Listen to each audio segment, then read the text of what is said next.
মানুষকে আল্লাহ এমন ভালো রেখেছেন, প্রত্যেকটা দিন 3 বারের একবার মাছ মাংস ডিম ছাড়া ভাত খায় না। তারপরে জালসা দিয়ে এই বান্দরামিটা কেন চলবে? কোরআন হাদিসের আলোচনা হবে, যারা কোরআন হাদিসের আলোচনা জানে তাদেরকে দাওয়াত করতে হবে, তারা এসে কোরআন হাদিসের আলোচনা করবে, মানুষ শুনবে, সঠিক পথের সন্ধান দিবে, সঠিক পথের সন্ধান পাবে। এটা হওয়ার প্রয়োজন ছিল, কিন্তু তা না হয়ে উল্টা হয়ে গেল। সেই জন্য যারা মেলাতে ঘুরছে তাদের দেখেও লাভ নেই, বলেও লাভ নেই, কারণ তারা আসবে না, আসার হলেই আসতো। আর কোরআনের ময়দানে সবাই আসবে, এটা কি হতে পারে? আল্লাহর নবী জনাবে মুহাম্মদুর রাসূলুল্লাহ সাল্লাল্লাহু আলাইহি ওয়াসাল্লাম মিস্টার আবু জাহিলকে অনেকবার দাওয়াত দিয়েছিলেন, প্রকাশ্যে দিয়েছিলেন, গোপনে দিয়েছিলেন। হানাফিদের এক কিতাবের ভিতরে লিখেছে আবু জাহেলের বাড়িতে নবী জীবনে 400 বার পর্যন্ত গিয়েছেন, 400 বার পর্যন্ত ওনাকে দাওয়াত দিয়েছেন, মানি নাই। আবু বকর রাদিয়াল্লাহু তাআলা আনহুকে কয়েকবার দেওয়ার পরেই উনি গ্রহণ করেছিলেন, যার কারণে সিদ্দিক আকবর টাইটেল পেলেন। আর ওই বদমাইশটা আবু জাহেল টাইটেল নিয়ে দুনিয়া থেকে জাহান্নামের নর্দমায় চলে গেল। তো আজকে কোরআন এবং হাদিসের আলোচনা শুনে অনেক মানুষ হিদায়াত প্রাপ্ত হয়ে মুমিন মুসলমানের টাইটেল নিয়ে কবরে যাচ্ছে, আর অনেক মানুষ আলোচনা শোনার পরে বেঈমান হয়ে কবরে যাচ্ছে। ঘটনাটা এমন হচ্ছে কি হচ্ছে না? হচ্ছে। সেই জন্য বলছি, যারা রাস্তাতে দাঁড়িয়ে আছেন মা বোনদেরকে বলবো, আপনারা মায়ের জাত, আপনাদের সম্মান আছে, আপনাদের কোলে কাকে চড়ে বড় হয়েছি, আপনাদের পেট থেকে দুনিয়ার মুখ দেখেছি, আপনাদের স্তনে দুধ পান করেই দুনিয়ায় বড় হয়ে আলেম হয়েছি। মানুষের কাছে দুটি কথা বলছি, আপনারা সামনে ঘোরাঘুরি করবেন না, এমন একটা ভাষা বলবো হয়তো মায়ের জাতের আঘাত পাবে। সেই জন্য বলবো, আপনাদের জন্য নির্দিষ্ট জায়গা করা আছে, নির্দিষ্ট জায়গায় গিয়ে বসে যান। রাস্তাতে ঘোরাঘুরি করবেন না, রাস্তাতে ঘোরাঘুরি করবেন না। আজকে মেলাতে লোক হচ্ছে এই জন্যই, শুধু নারীরা ঘুরছে মেলাতে এই জন্য। বলবেন তার প্রমাণ আছে? জি আছে। নদিয়া জেলার সব থেকে প্রাক্তন মাদ্রাসা জামিয়া মোহাম্মদিয়া খুরদু পালাসি মাদ্রাসা, ওই মাদ্রাসাতে 1 ফেব্রুয়ারিতে সভা হলো। এই বছরে মহিলাদের টোটাল বন্ধ, মেলা যেভাবে বসতো সেভাবে বসেছে, রাস্তায় কোনো লোক নেই, বেচা কিনা নেই, সব স্টেজে প্যান্ডেলে। তো মহিলাদের যদি বন্ধ করে দেওয়া হয় তাহলে মেলাওয়ালারা আসবে, 2-1 বার এসে চলে যাবে, বিক্রি হবে না, ব্যবসা চলবে না। আসবে কি করতে? নারীরা মেলাতে ঘুরছে, আর কিছু যুবক তারা ওখানে ভিড় জমাচ্ছে। সর্বনাশটা এই জায়গায়। জালসা দিয়ে ভণ্ডামি করাগুলি বন্ধ করতে হবে। অত্র এলাকার মানুষদের কাছে হাত জোর করে অনুরোধ করব, আগামী বছরে জালসার আয়োজন হলে খবরদার কোশ্চিনকালেও কোনোভাবেই ভাববেন না জালসায় মেলা না দিলে লোক হবে না। দুষ্ট ইঁড়ির থেকে সৈন্য গোয়াল ভালো। অনেক লোকের দরকার নেই, যে লোকগুলা মেলাতে ঘুরে তারা এসে জালসার কোনো উপকার হয় না, তাদেরকে নিয়ে এসে লাভ নেই। এবার বলবেন মেলাতে চাঁদা নিয়ে আমরা মসজিদ বানাই। মেলা থেকে চাঁদা নিয়ে যদি মসজিদ বানাতে হবে তাহলে অন্য কিছু করলে, খারাপ একটা ভাষা আছে বলতাম কিন্তু বলবো না, তো অন্য কিছু করেও তো মসজিদ বানানো যেত। তো হারাম জায়গা থেকে নিয়ে এসে মসজিদ বানাবেন, এটা কে বলেছে আপনাকে? অসম্ভব। এগুলিকে বন্ধ করা লাগবে, বন্ধ করা লাগবে কোনোভাবেই। জালসার নামে যেন কোনো ভণ্ডামি না চলে, জালসার নামে যেন কোনো রকমের মেলার অ্যারেঞ্জমেন্ট না হয়। কয়দিন আগে কচরা গোপালপুর মাদ্রাসায় বাৎসরিক জালসা হলো, সেখানে মেলা বসতে দেয়নি, লোকে লোকারণ্য জালসায়। তাহলে কি জালসা হয়নি? কচরা গোপালপুর ডে নাইট জালসা হলো, দিনের বেলায় মহিলাদের, রাত্রে বেলায় ছেলেদের।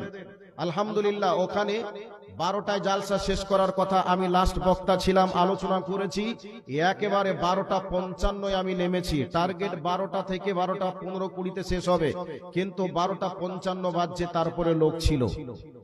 সেই জন্য জালসায় মেলার অ্যারেঞ্জমেন্ট না হলে লোক হবে না, এটা ভাওতাবাজি ছাড়া কিছু নয়। শয়তান ধোঁকা দিয়ে বোকা বানাচ্ছে, এগুলিকে বন্ধ করতে হবে। ভাই একমত আছেন না দ্বিমত আছেন? রাগ হলো নাকি কারো? খবরদার কোনোভাবে এগুলিকে করার চেষ্টা করবেন না। রাগ হলেও কিছু করার নাই, রাগ হয়েছে কি করবেন? আগামী বছর দাওয়াত করবেন না, প্রয়োজন নেই দাওয়াতের। যেটা ঘটনা সেটা বললাম। সেই জন্য রাস্তাতে যারা দাঁড়িয়ে আছেন বসে যান। ভাই, রাস্তাতে যারা অসুবিধা করে বসে আছেন খাড়া হয়ে, বসার জায়গা করা আছে, আপনারা কেন ওভাবে বসেছেন কষ্ট করে? সুন্দরভাবে বসুন, কোরআন হাদিসের আলোচনা হবে।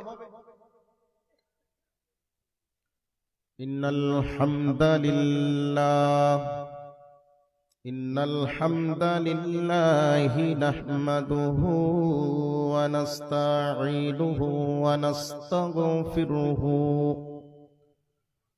ونعوذ بالله من شرور أنفسنا ومن سيئات أعمالنا من يهده الله فلا مضل له ومن يضلله فلا هادي له وأشهد أن لا إله إلا الله وحده لا شريك له وأشهد أن محمدا عبده ورسوله أما بعد أعوذ بالله من الشيطان الرجيم بسم الله الرحمن الرحيم قل يا عبادي الذين أسرفوا على أنفسهم لا تقنطوا من رحمة الله إن الله يغفر الذنوب جميعا بسم الله الرحمن الرحيم وإني لغفار لمن تاب وآمن وعمل ثم اهتدى وقال رسول الله صلى الله عليه وسلم وأن أنس رضي الله تعالى عنه قال قال رسول الله صلى الله عليه وسلم كل بني آدم خطاء وخير الخطائين التوابون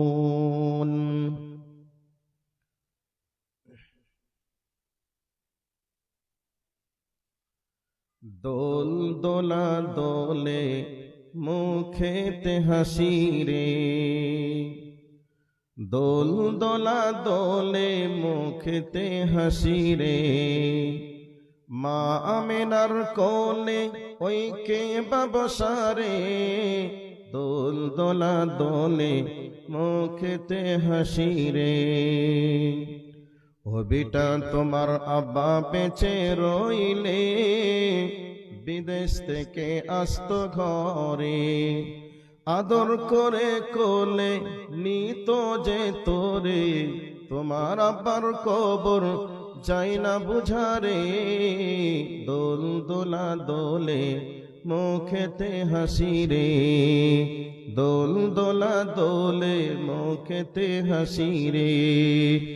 ও বেটা তোমার আব্বা বেঁচে রইলে, বিদেশ থেকে আসতো ঘরে, আদর করে কোলে নিত যে তোমায়, দোল দোলা দোলে মুখেতে হাসি রে, দোল দোলা দোলে মুখেতে হাসি রে।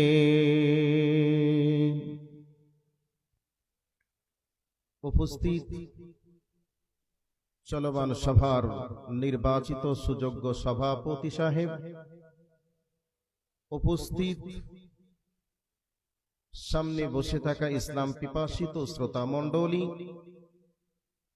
পর্দার অন্তরালী অবস্থানরতা আমার জননীর জাতি মা ও বোনেরা, সমস্ত রকমের প্রশংসার যিনি মালিক তিনি হলেন আল্লাহ। সেই আল্লাহ পাকের শেখানো ভাষার মাধ্যমে আমরা প্রশংসা আদায় করি, সকলে বলি আলহামদুলিল্লাহ। তারই পরে পরে সামনে বর্ষিত হোক, শান্তি বর্ষিত হোক নবী মুহাম্মদুর রাসূলুল্লাহ সাল্লাল্লাহু আলাইহি ওয়াসাল্লামের উপর, আল্লাহুম্মা আমিন।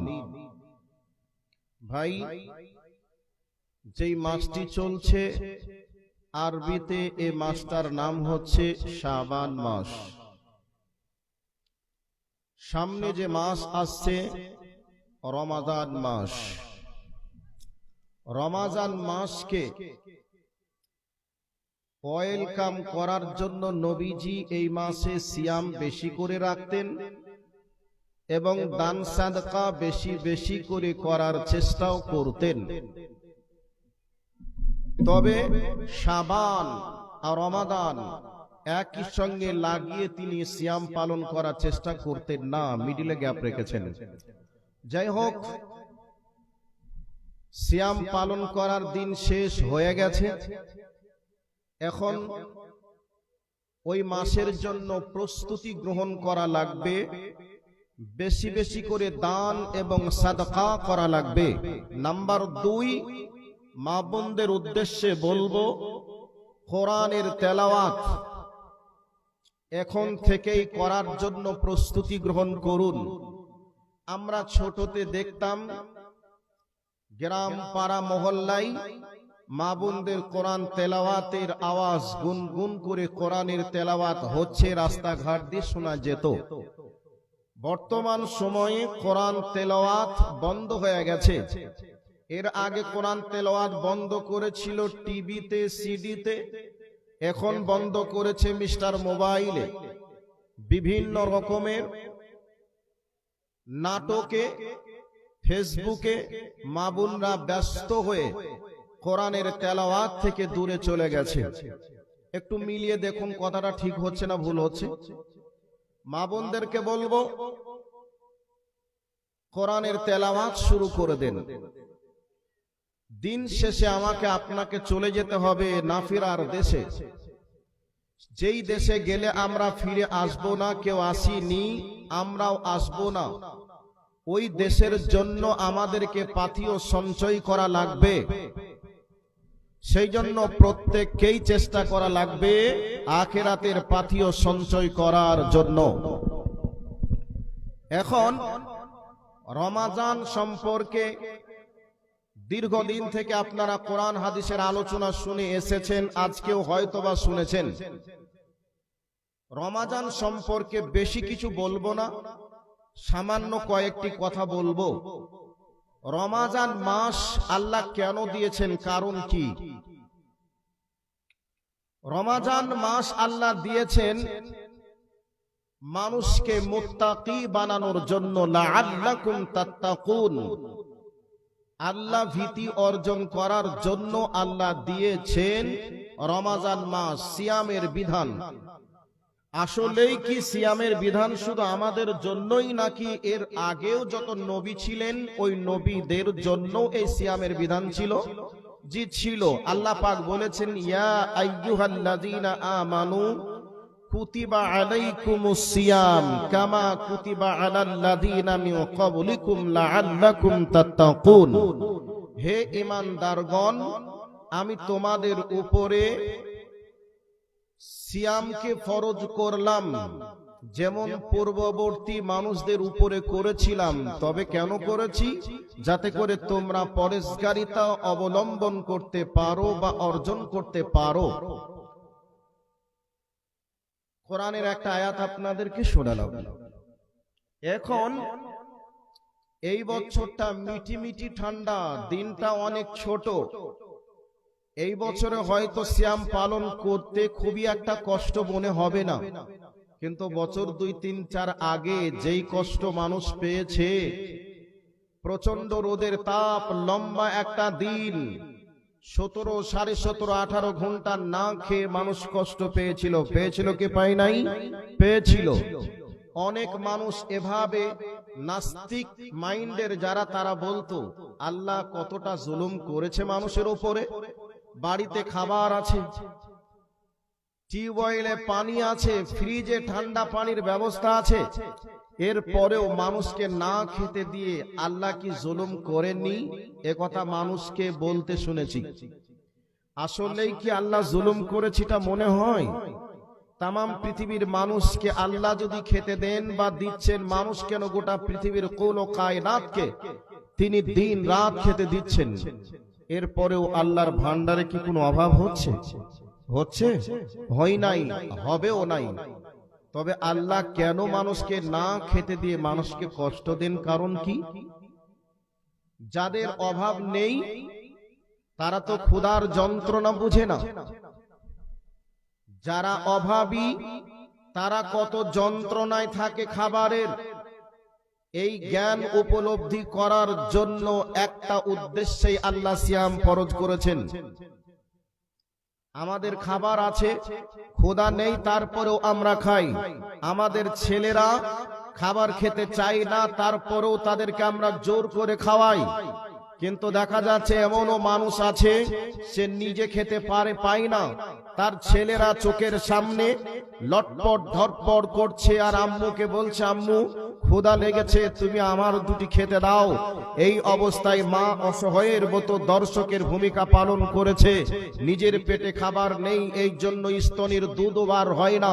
এরপরে নিজের ছেলেও খেতে পায় না, আম্মু খাবার দাও বলে চিৎকার করে কেঁদেছে, মা দিতে পারিনি। তবে যারা সিয়াম পালন করেছে প্রচন্ড বড় দিনে, প্রচন্ড রোদের তাপে পিপাসায় কাতর হয়েছে, এই অবস্থায় খোদার যন্ত্রণা কম হলেও অনুভব করতে পেরেছে। যারা না খেয়ে থাকে তারা কত কষ্ট পায়, এই উপলব্ধি করার দিকে লক্ষ্য রেখে আল্লাহ পাক বিধান দিয়েছে। একরকম মুহাদ্দিস, একরকম আপনার মুফাসসির এবং একরকমের দার্শনিকরা এই বিষয়টাকে এইভাবে স্পষ্ট করেছেন।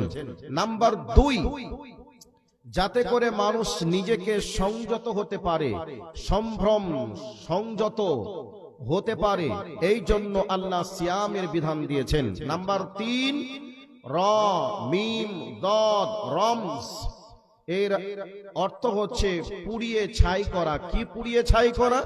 গুনাহকে পুড়িয়ে ছাই করা।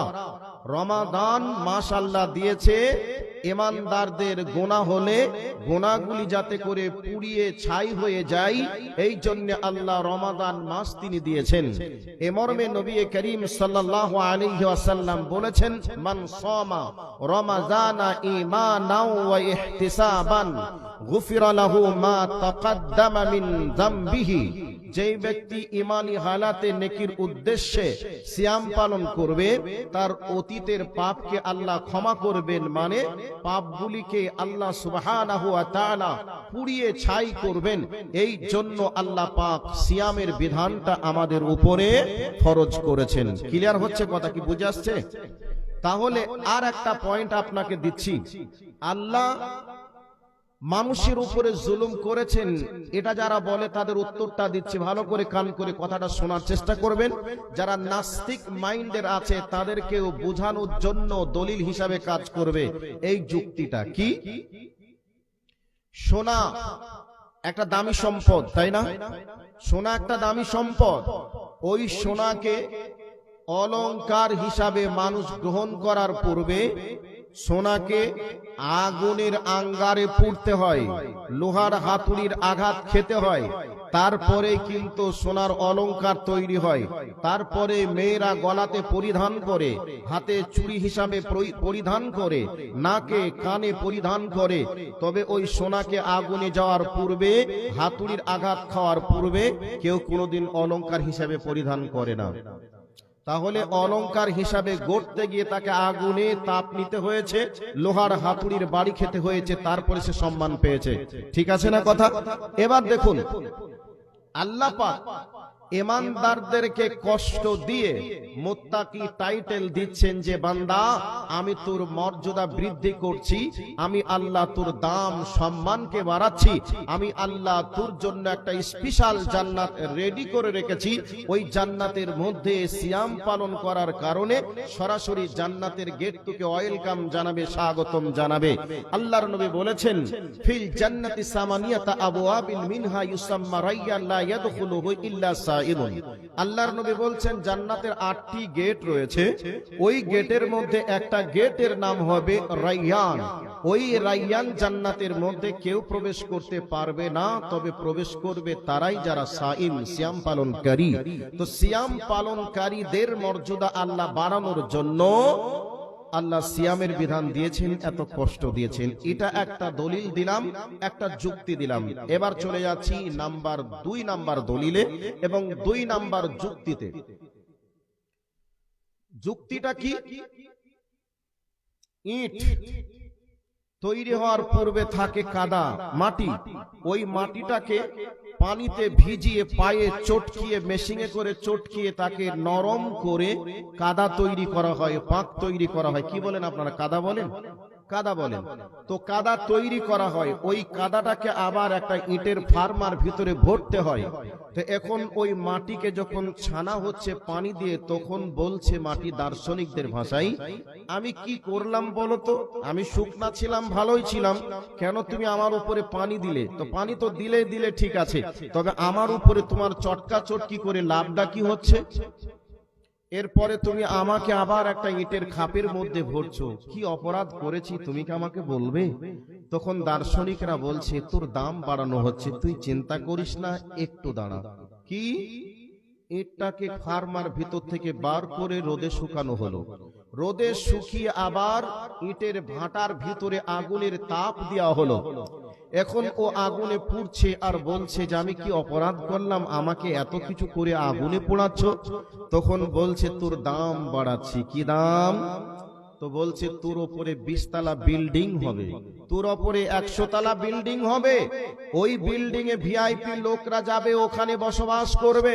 তুই যদি ভেঙে যাস, সমুদ্রের পানিতে যদি পড়েও যাস, এরপরে তুই পচবি না, গলবি না, নষ্ট হবি না।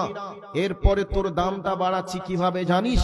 রাস্তায় তুই যদি পড়েও থাকিস, তোকে রাস্তায় পড়ে থাকতে দেবে না, হাতে করে কুড়িয়ে নিয়ে গিয়ে তাকে বাড়িতে রেখে দিবে। তোর উপরে দামি বস্তু বিল্ডিং তৈরি হবে, এর জন্য তোর দামটা বাড়াচ্ছি। আচ্ছা বলুন তো, ইট হওয়ার আগে রাস্তায় মাটি পড়েছিল, কেউ কি কুড়িয়ে নিয়ে যেত?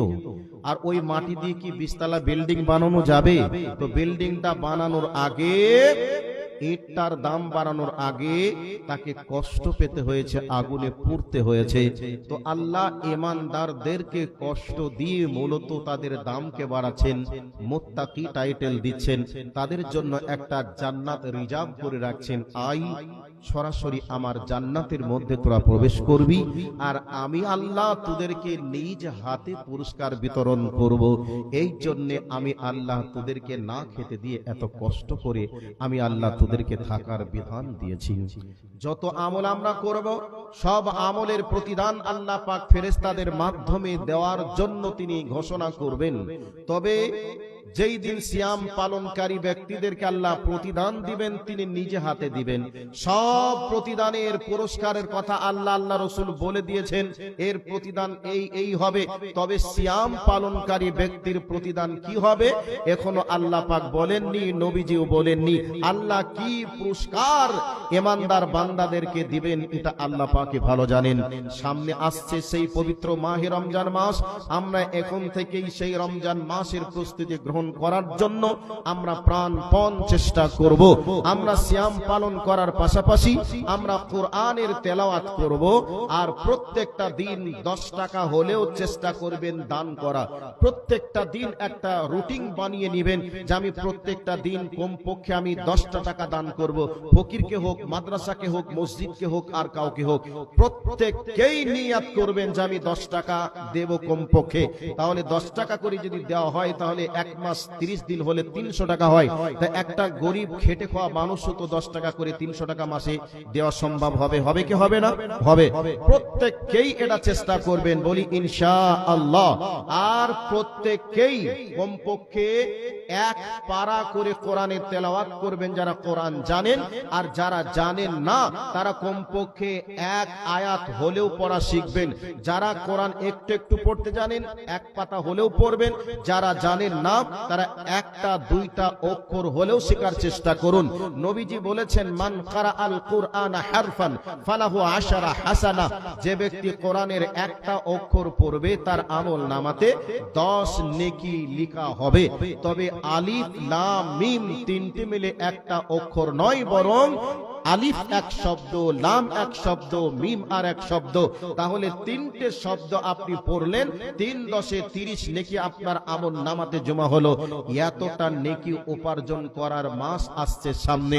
তবে মুহাদ্দিসরা বলেছেন রমজান অন্যান্য মাসের 10 নেকি, আর এই রমজান মাসে হচ্ছে 70 নেকি। একটা অক্ষর পড়বেন, 70 নেকি আপনার আমল নামায় জমা হবে।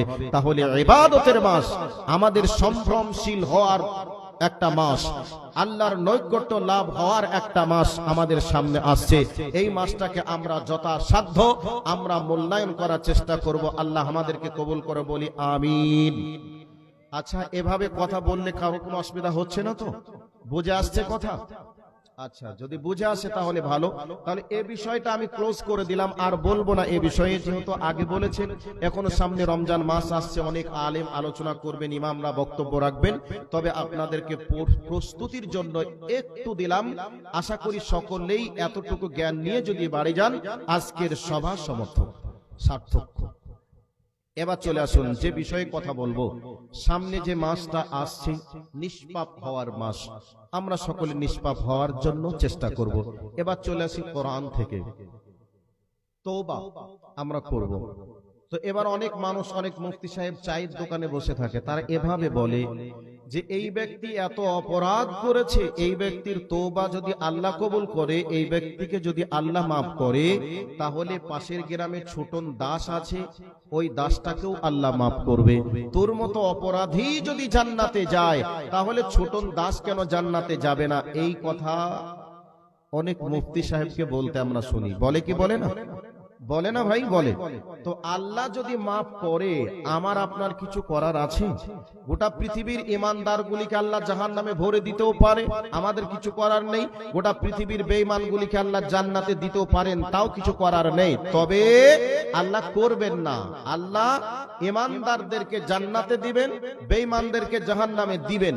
তবে আল্লাহ মাফ করবেন, এ ব্যাপারে কোরআনে বলেছেন, এ ব্যাপারে নবী মুহাম্মদুর রাসূলুল্লাহ সাল্লাল্লাহু আলাইহি ওয়াসাল্লামও বলেছেন। তবে আপনাদের কতক্ষণ ধৈর্য থাকবে আমি জানি না। আমি আপনাদের কাছে অপ্রয়োজনীয় কোনো কথা আমি বলবো না, যতটুকু প্রয়োজন ততটুকু আপনাদেরকে বলার চেষ্টা করব। এবার কান খুলে কোরআন থেকে আলোচ্য বিষয়গুলিকে শোনার জন্য প্রস্তুতি গ্রহণ করুন। এ পৃথিবীতে একটা নবী এসেছিলেন, নবীটার নাম হযরত নূহ আলাইহিস সালাতু ওয়াস সালাম। ওই নূহ আলাইহিস সালাতু ওয়াস সালামের কওমেরা ছিল খতরনাক।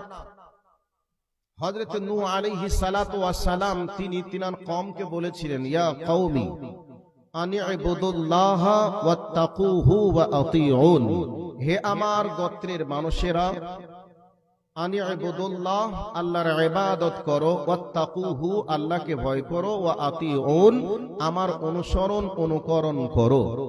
এবার এই কথা হযরত নূহ আলাইহিস সালাতু ওয়াস সালাম তিনি কতদিন বলেছিলেন? 950 বছর বলেছিলেন। এরপরেও মানুষজন ওনার দাওয়াতকে গ্রহণ করেন নাই। এবার হযরত নূহ আলাইহিস সালাতু ওয়াস সালাম তিনি বলছেন, ইন্নী দাউতু কওমি লাইলা ওয়া নাহারা ফালাম ইয়াজিদহুম দুআই ইল্লা ফিরারা। হযরত নূহ আলাইহিস সালাতু ওয়াস সালাম তিনি বলছেন, আল্লাহ গো, আমি আমার কওমকে দিনে দাওয়াত দিয়েছি, রাত্রিতে দাওয়াত দিয়েছি, গোপনে দাওয়াত দিয়েছি, প্রকাশ্যেও দাওয়াত দিয়েছি। এর আমার দাওয়াত দেওয়ার পরে ফালাম ইয়াজিদহুম ইল্লা দুআ, আল্লাহ পাক বলছেন আমি নূহ আলাইহিস সালাম যত দাওয়াত দিয়েছেন, যত দাওয়াত দেয়, ততই যেন মানুষ বৈমুখ হয়ে যায়, মানুষ যেন পালিয়ে যায়। এ মর্মে হযরত নূহ আলাইহিস সালাতু ওয়াস সালাম সম্পর্কে আবারও বলা হচ্ছে, হযরত নূহ আলাইহিস সালাতু ওয়াস সালাম তিনি যখন মানুষকে দাওয়াত দিচ্ছেন, তখন তারা কানে আঙ্গুল দিচ্ছে। যখন নূহ আলাইহিস সালামকে দেখছেন, তখন তারা আবার চেহারাটাকে চাদর দিয়ে, কাপড় দিয়ে ঢেকে নিচ্ছে, যাতে করে হযরত নূহ চিনতে না পারে। এই করে করে করে করে হযরত নূহ আলাইহিস সালাম দাওয়াত দিয়ে ক্লান্ত হয়ে গেলেন। এরপর মানুষজন যখন মানলো না, আল্লাহ পাক বললেন তুমি একটা কাস্তি তৈরি করো, নৌকা তৈরি করো। তৈরি হলো। শেষ পর্যন্ত নূহ আলাইহিস সালামকে আল্লাহ বলেও দিলেন যে তুমি ঈমানদারগুলোকে উঠিয়ে নিও, বেঈমানগুলি যেন উঠতে না পারে। বন্যার পানি আসলো, ঈমানদারগুলো উঠলো, বেঈমানগুলি মারা গেল, এগুলি আমরা শুনেছি। তো আজ বর্তমান সময়ে দিন রাত কোরআনের দাওয়াত চলছে, হাদিসের দাওয়াত চলছে। আলেম ওলামারা বিভিন্ন পথ ও পন্থা অবলম্বন করে দিন রাত মানুষের কাছে মেহনত করছে। এরপরেও মানুষ যেন দিন ইসলামের প্রতি আসছে না। এই জন্য অনেক মানুষ বলে লাভ কি হবে দাওয়াত দিয়ে, এত মাদ্রাসা মসজিদ করে লাভ কি হবে, মানুষের তো কোনো পরিবর্তন দেখছি না। আমরা যদি এক্ষুনি পরিবর্তন দেখতে চাই, তাহলে হযরত নূহ আলাইহিস সালাতু ওয়াস সালাম একটা নবী, তিনি দাওয়াত দিয়ে গেলেন ৯৫০ বছর। এরপরে তাদের কাছে আল্লাহ পাকের পক্ষ থেকে বিপদ এসেছিল, এরপরে ঈমানদাররা রক্ষা পেয়েছিল, বেঈমানরা মারা গিয়েছিল। সম্মানিত উপস্থিতি, আমরা তো সাধারণ আলিম, আমাদেরকেও মানুষের কাছে দাওয়াত দিতে হবে, গুনাহগার মানুষদেরকে বলতে হবে, ঈমানদারদের কাছে ডাকতে হবে। এবার আপনাদের কাছে বলছি, ভালো করে শুনে নেন। আল্লাহ পাক হযরতে মূসা আলাইহিস সালাতু ওয়াস সালাম কে বলছেন, মূসা রে ইযহাব ইলা ফিরআউন। হযরতে মূসা আলাইহিস সালাতু ওয়াস সালাম কে আল্লাহ পাক বলছেন, মূসা তুমি ফিরআউনের কাছে যাও দাওয়াত নিয়ে। হযরতে মূসা একজন নবী, নবীজিকে যেতে বলছেন বেঈমানের কাছে। এবার আল্লাহ পাক বলছেন, মূসা রে আমি জানি ফিরআউন তোমার দাওয়াত মানবে না, প্রত্যাখ্যান করবে। এরপরেও আমি তোমাকে যেতে বলছি, কিয়ামতের ময়দানে তোমার বিষয়, তোমার ব্যাপারে যেন অভিযোগ না করে। আল্লাহ তুমি মূসাকে নবী বানিয়ে পাঠিয়েছিলে, অতএব মূসা যদি আমার কাছে দাওয়াত নিয়ে যেত, আমি দাওয়াতকে গ্রহণ করতাম, আমি দাওয়াতকে প্রত্যাখ্যান করতাম না। এ কথা যাতে বলতে না পারে, এই জন্য মূসা তুমি যাও ফিরআউনের দরবারে। এখন বর্তমান সময়ে আলেম যারা আছে তাদের দায়িত্ব হলো বেঈমানদের কাছে গিয়ে দাওয়াত দেওয়া। আমরা বর্তমান সময়ে দাওয়াতের সেন্টার মসজিদকে বানিয়েছি। আমরা বর্তমান সময়ে যারা জমিয়তে আহলে হাদিস দাবি করি, আমরা মানুষজনকে মসজিদে বসে আমরা সাপ্তাহিক ট্রেনিং দেই। দাওয়াতি সেন্টার মসজিদকে বানিয়েছি, কিন্তু দাওয়াতি সেন্টার মসজিদকে বানিয়েছি ঠিক আছে, কিন্তু মসজিদে বেনামাজি আসবে না, মসজিদে মদখোররা আসবে না। তবে যারা নামাজি তাদেরকে নামাজের দাওয়াত দিয়ে কি হবে, বরং তাদেরকে ঈমানের ট্রেনিং দেওয়া সম্ভব হবে, ইসলাহ করা সম্ভব হবে, ভুল ভ্রান্তিগুলি সংযোজন বিয়োজন করা সম্ভব হবে, কিন্তু বেনামাজিগুলিকে দাওয়াত দেওয়া সম্ভব হবে না। অতএব হযরতে মূসাকে আল্লাহ পাক বললেন যাও ফিরআউনের কাছে। তাহলে হযরতে মূসাকে যেতে হয়েছিল ফিরআউনের কাছে। ঠিক আমরা যারা আলিম, যারা ঈমানদার, তারা যাবে বেঈমানের কাছে, একটা মদখোরের কাছে, একটা বেনামাজির কাছে গিয়ে বলা লাগবে, ভাই আমি এসেছি তোমার কাছে, তুমি মুসলমানের সন্তান, তুমি কেন নামাজ পড়বে না, তুমি কেন রাসূলের সুন্নাত রাখবে না, তুমি কেন সুদি কারবার করবে, তুমি কেন মদ পান করবে। এই কথাগুলি ঈমানদের দায়িত্ব হচ্ছে বেঈমানের কাছে বলা। আর যদি বলা না হয়, তাহলে বেঈমানরা হয়তো ঈমানদারদের বিরুদ্ধে কিয়ামতের ময়দানে অভিযোগ পেশ করতে পারে। মাবুদ তুমি এদেরকে দায়ী বানিয়েছিলে, আলেম বানিয়েছিলে, অতএব তারা আমাদের কাছে যায়নি, আমাদের কাছে গিয়ে যদি বোঝাতো, তাহলে নিশ্চয় আমরা বুঝে মদ ছেড়ে দিতাম, বেনামাজি থাকতাম না, নামাজি হয়ে যেতাম। এ কথা কিয়ামতের মাঠে বলতে পারে। অতএব আমরা যারা ঈমানদার, আমরা যারা আলিম, তাদেরকে মসজিদ থেকে বার হয়ে লোকের দুয়ারে যেতে হবে, এটাই হচ্ছে বাস্তব কথা। যদি দাওয়াত